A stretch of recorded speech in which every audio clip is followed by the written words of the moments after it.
मैंने मर्द की बेबसी तब महसूस की जब मेरे वालिद साहब कैंसर की बीमारी से लड़ रहे थे और उन्हें सेहतयाब होने से ज़्यादा उस बात की फिक्र लाहक थी कि जो कुछ उन्होंने अपने बच्चों के लिए बचाया था वो सब बचाया हुआ उनकी बीमारी पर खर्च हो रहा है और उनके बाद हमारा क्या होगा। मैंने मर्द की कुर्बानी तब देखी जब एक बार ईद की शॉपिंग बाजार करने गए और एक फैमिली को देखा। उनके हाथों में शॉपिंग बैग्स के ढेर थे और बीवी शौहर से कह रही थी कि मेरी और बच्चों की खरीदारी मुकम्मल हो गई है, आपने कुर्ता खरीद लिया, अब कोई नई चप्पल भी खरीद ले। जिस पर मर्द ने बीवी को जवाब दिया कि नए चप्पल की ज़रूरत ही नहीं, पिछले साल वाली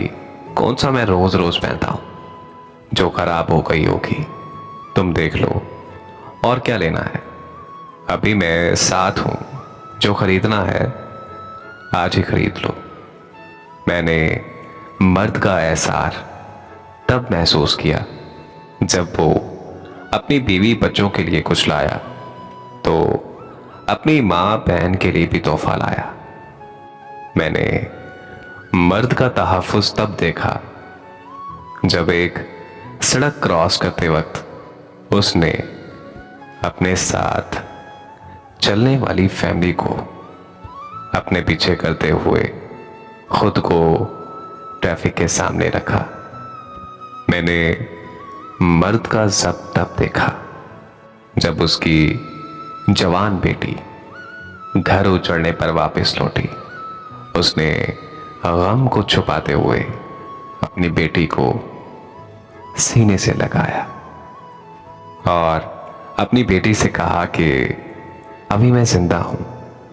लेकिन उसकी खींचती हुई कंपकपाती और सुर्ख होती हुई आंखें ये बता रही थी कि ढेर तो वो भी हो चुका है, रोना तो वो भी चाहता है, लेकिन ये जुमला जो सदियों से चलता आ रहा है कि मर्द कभी रोता नहीं है, मर्द तो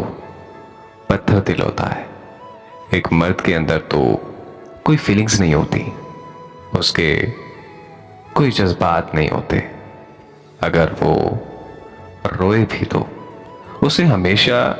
ये कहकर चुप करवा दिया जाता है कि मर्द तो कभी भी नहीं रोते और ना ही वो किसी को रोने देता है।